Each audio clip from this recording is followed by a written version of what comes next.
j'espère que vous allez bien. Je suis trop contente de vous retrouver aujourd'hui pour vous faire un update lecture et vous partager toutes mes dernières lectures. Vous allez voir, il y a beaucoup de très bonnes lectures qui ont été très bien notées. Je commence tout de suite sans plus tarder avec le premier livre. Il s'agit de Mémoire d'un expert psychiatre de Angelina Delcroix et ce livre on l'a vu beaucoup passer sur le BookTok. Je comprends totalement pourquoi, vraiment ça a été une super lecture.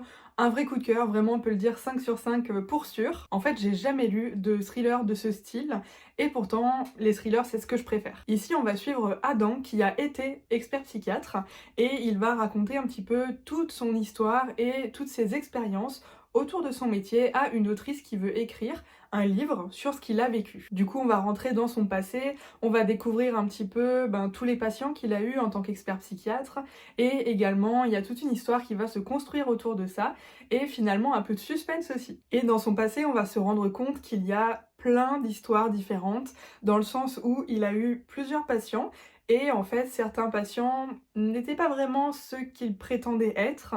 Enfin, voilà, je veux pas trop en dire, je veux pas tout spoiler parce que vraiment j'ai jamais lu un thriller comme ça. C'est vraiment super intéressant, on va suivre plusieurs personnages avec un côté psychiatrie vraiment très profond. C'est un thriller avec beaucoup de suspense mais en même temps ça tient en haleine mais c'est pas non plus quelque chose de très stressant. Enfin bref, c'est vraiment une histoire que j'ai adoré suivre. On n'arrive pas à lâcher le livre, vraiment on a tout le temps envie de savoir la suite. Il faut que vous ayez un chouïa le cœur accroché quand même, parce qu'il y a 2-3 scènes de crime, on va dire, assez décrites, vraiment très décrites. Et je dois dire que quand j'ai lu la première, j'étais pas trop préparée. Ça m'a un peu soulevé le cœur, mais après quand on s'y attend, ça passe mieux. Si vous aimez les thrillers, je peux que vous le recommander, vraiment, j'en ai jamais lu comme ça. Et c'est très original comme histoire, j'ai adoré le découvrir et j'aimerais trop d'ailleurs en lire d'autres de ce style. Ensuite, on passe à un tout autre registre, il s'agit ici de Campus Driver, le tome 2 de C.S. Quill et il s'appelle Book Boyfriend et en fait quand on commence à lire le livre, on comprend très vite pourquoi il s'appelle comme ça. J'avais adoré le tome 1 et en fait je me suis dit finalement je vais découvrir le tome 2. Et en fait, quand je me lance dans un Campus Driver, je sais quasiment pour sûr que ça va être un coup de cœur et que l'histoire va être absolument géniale. Ici, on va suivre Donovan et Carrie. Donc Donovan, lui, c'est un homme qui enchaîne les conquêtes d'un soir, qui se pose pas vraiment, qui, voilà, profite de la vie. Et d'un autre côté, on a Carrie qui, elle, est une accro à la lecture et surtout une accro au book boyfriend, donc en fait aux mecs qui sont dans ses lectures, parce qu'elle a le nez plongé dans ses livres en permanence et elle vit en fait à travers ses livres. Mais finalement, Donovan va avoir un petit peu une histoire avec sa sœur et il va vouloir se poser ou en tout cas trouver l'élu de son cœur entre guillemets et apprendre à être le boyfriend parfait. Et pour ça, il se dit qui de mieux que Carrie pour pouvoir l'aider à devenir cet homme parfait et il va lui demander son aide. On m'avait dit que c'était un livre très très drôle, mais je m'attendais pas à ça. Vraiment, je pense que j'ai pouffé de rire tout le livre. Vraiment, je pense que ça se compte pas vraiment, tellement j'ai rigolé. Il est tellement drôle, il y a des situations tellement cocasses et Carrie n'a vraiment pas sa langue dans sa poche. Donc Donovan va demander de l'aide à Carrie pour devenir un peu plus posée, mais elle va le refouler plein de fois et elle va lui dire que c'est une peine perdue et qu'il n'a pas besoin de son aide pour devenir un boyfriend parfait puisque de toute façon il n'y arrivera pas. Mais Donovan va insister et au final va s'en suivre toute une histoire autour de ça. Elle va un petit peu le former pour devenir l'homme parfait et c'est très très drôle. Il y a vraiment plein de scènes ultra rigolotes. J'ai vraiment rigolé pendant tout le livre, j'ai passé un super moment et ce livre est vraiment génial. Tu passes un moment trop agréable, trop drôle, tout doudou, vraiment c'est sans prise de tête, j'ai adoré ma lecture. Du coup j'ai très hâte de lire le tome 3 qui m'attend sagement dans ma bibliothèque.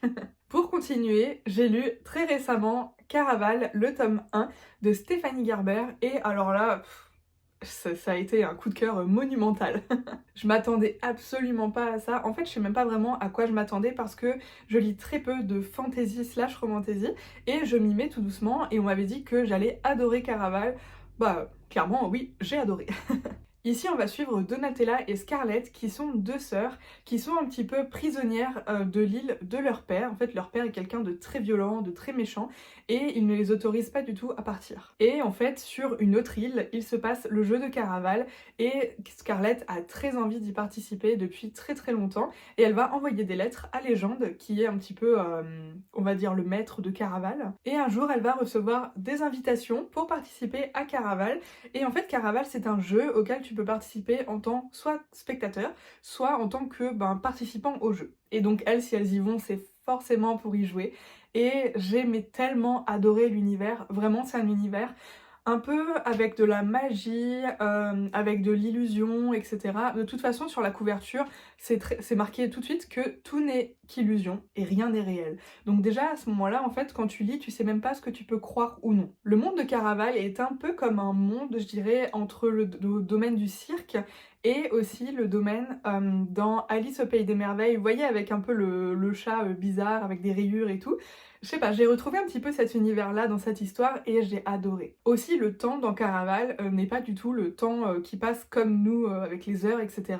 Vraiment, ça passe très différemment et j'ai vraiment aimé ce côté où, quand je lisais, en fait, j'étais moi-même plongée dans le monde de Caraval et vraiment, je ne comptais pas les heures de lecture que j'y passais. En fait, je me disais, ouais, c'est bon, je vais lire un ou deux chapitres avant de faire quelque chose. Et au final, j'étais tellement prise dans l'histoire que je voyais pas les heures passer, quoi. Vraiment, je lisais deux chapitres et puis au final, il s'était passé 2 heures, j'en avais lu je sais pas combien. Vraiment, j'ai adoré. C'est vraiment une expérience de lecture à part entière. Et si vous n'avez jamais lu Caraval, je vous conseille fortement de le lire. C'est vraiment, je trouve, une romantaisie à part entière.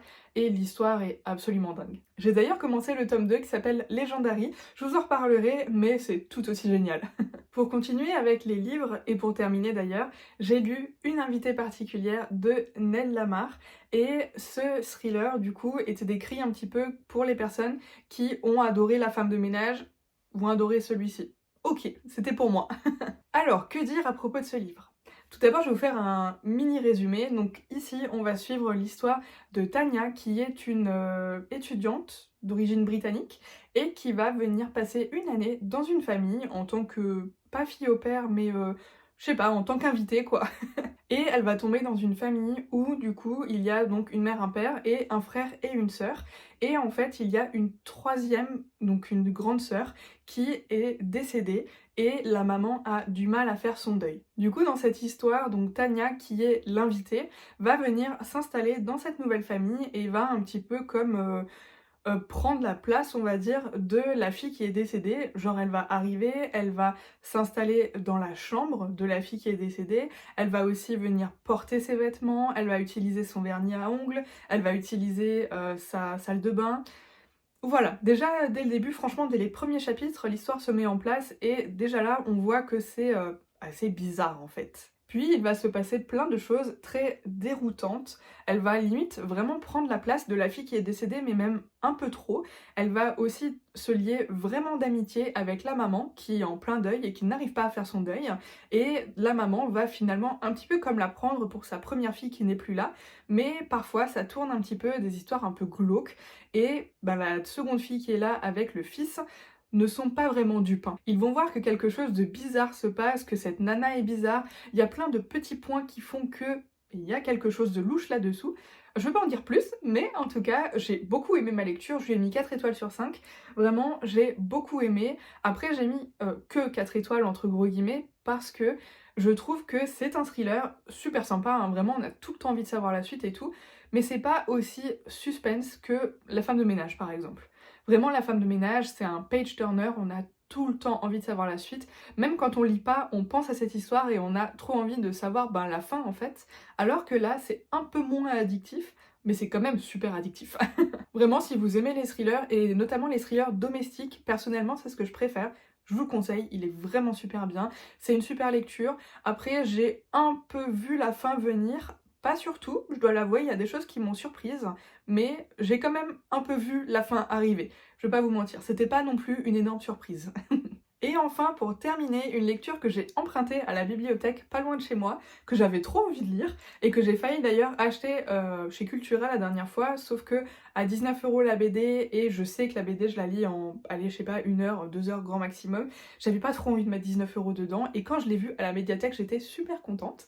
D'ailleurs, il y a la suite qui m'attend, il faut que je le ramène. Mais du coup, il s'agit de Le Grimoire d'Elphie, et donc du coup, c'est une BD. Vraiment déjà, l'intérieur est super joli, vraiment les couleurs sont magnifiques. Et ici, on va suivre l'histoire donc de Elphie qui a une sœur et en fait leurs parents ne sont plus là et ils vivent chez leur tante. Et la troisième sœur, donc la plus grande, qui est majeure et donc qui est déjà partie depuis un moment, elle revient un jour chez la tante et elle a acheté un bus librairie. Du coup, trop cool, franchement, elle a un bus qui a des livres et tout, et elle va partout pour vendre ses livres, donc ça c'est trop génial. Et puis elle arrive avec une décision du juge qui dit qu'en gros elle est tutrice des deux sœurs.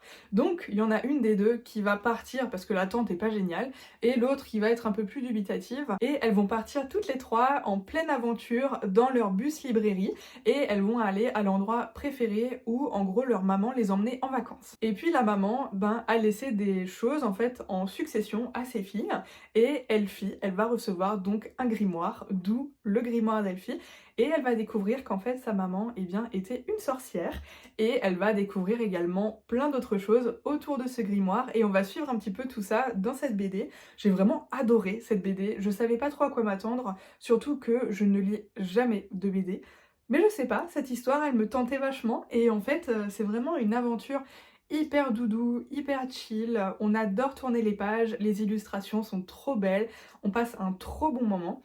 Et le 2 et le 3 m'attendent à la bibliothèque, donc j'ai très très hâte de savoir la suite, parce que l'histoire est vraiment sympa. Et puis quand on a envie d'une lecture vraiment pas prise de tête, ou vraiment c'est pas un roman où tu sais que tu vas y passer des heures et des heures, là c'est assez rapide à lire mine de rien, mais vraiment tu passes un super moment, en tout cas c'est vraiment très décontracté, et tu sais que ça va être une lecture cool, sans prise de tête, et avec plein d'images ultra belles, et puis même l'histoire est ultra sympa, donc vraiment on s'attache au personnage, c'est trop chouette parce que Elphie elle va faire aussi plein de rencontres. Voilà, vraiment je peux que vous le conseiller, c'est vraiment une chouette lecture. Et bien voilà, c'en est tout pour mes dernières lectures et un petit peu mon update lecture sur ce que j'ai lu et vous donner mon avis. J'espère que cette vidéo vous a plu, si c'est le cas, n'hésitez pas à me laisser un petit commentaire ou lâcher un petit pouce en l'air, ça me ferait super plaisir. Et puis ça m'aiderait à faire connaître la chaîne, pourquoi pas. Qu'est-ce que vous avez lu dernièrement? Dites-moi en commentaire, ça me ferait super plaisir de savoir. Et aussi, pourquoi pas, ça me donnerait des idées de lecture pour la suite. En attendant, je vous souhaite une très très belle journée et puis je vous dis à bientôt. Salut!